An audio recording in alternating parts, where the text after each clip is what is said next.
Is proper form for this where it's like I am trying not to bend forward? Just to answer your question, without hinging, just squat down. You're going to feel it more in your knees, more in your quads. That's not wrong. If that's your intention and your purpose, by all means do it. But I want you to try to go down as low as you can, right before your knee starts to feel too much pressure. Here? Okay, good. Come up. Now what I'm going to do is I'm going to take off this spring. It's going to be harder. Now squat the same way. Do you feel more pain in your knee? More discomfort? Yes, about the same. Okay, do it one more time. Upright position, no hinging. Feel the knees and the quads more because you're upright. Okay, and then up one more time. Feel what it is that you feel.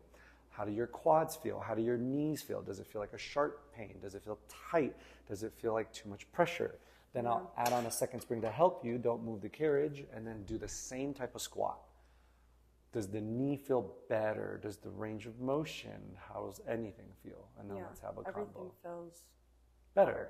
Okay? So if anybody has knee pain, if anyone has ankle pain, when I had you on one white spring and you were squatting down again right now, it's kind of like, oh, the carriage is moving, up, the carriage is moving, up, the carriage is moving. Then you feel like it's going to slip away and more pressure kind of goes into here. Then when I add that second spring, you're not really thinking about, oh, the carriage is going to slip away. I can actually do a squat. So I'm not overcompensating by dumping my knees out or putting the pressure into my knees. So if anyone ever has any pain or discomfort in the knees, more springs will help them. Now what I'm going to do is add on that third spring, and I'm going to have you squat again, keeping it hip width apart.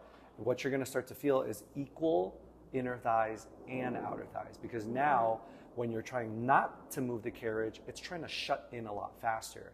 So we'll have you do one more just to feel the outer thighs and the outer glutes and the inner thighs. And then at the top, you're going to hold. Don't move the carriage as I add on a fourth white spring. And now do it again. The more springs that I put on, the more stable it is. The less that it's moving or wobbly, the less your knees probably will hurt as if it was on one. But now that there's 4 white springs, you're starting to feel more of the outer thighs because you're trying to keep the carriage from closing. Now this is the modification, or this is the modification for a heavy squat. It's on 5 white springs instead of a black. So if someone can't do it on a black, the 5 is going to be a lot more manageable. Now, because there's so many springs, it's a heavy squat, not a light squat. The difference is a heavy squat, such as this, is working your outer thighs, and the less springs is working the inner thighs. Yeah, it's definitely gone from feeling even on both Yep. outer. Yep. And as you started to squat more, you started to hinge more. And then you started to feel more of the hamstrings and the glutes. Yeah. So it's really up to you if you want to actually work people's quads or if you want to work their hamstrings. So notice that when we hinge right now, if you just stick your butt back, you feel that stretch because the bottom of your glute is starting to stretch all of this. Then you start to bend. And as you bend, you feel more stretch. You feel more hamstrings. Then you feel more glute because everything's stretching. And that's why I like it. So what I'm going to do now is I'm just going to go to 3 white springs. I'm going to have you hold on over the bars, okay? And then I want you to come down into a squat. I want you to really sit back and feel like you're about to fall back, but you won't because you're holding onto the bar. Now what I want you to do is pulse up 2 inches, down 2 inches. By really leaning back and holding onto the bars, where do you feel it? Quads or hamstrings? Both. Hamstrings though? Okay. Now shift a little forward, hands like a prayer, and then just pulse up and down. Do you feel more hamstrings or quads? Or the same? Quads. Okay, there you go. And then we'll come up and then shake it off. So it's really up to you. Do you want to target the hamstrings? Do you want to target the quads?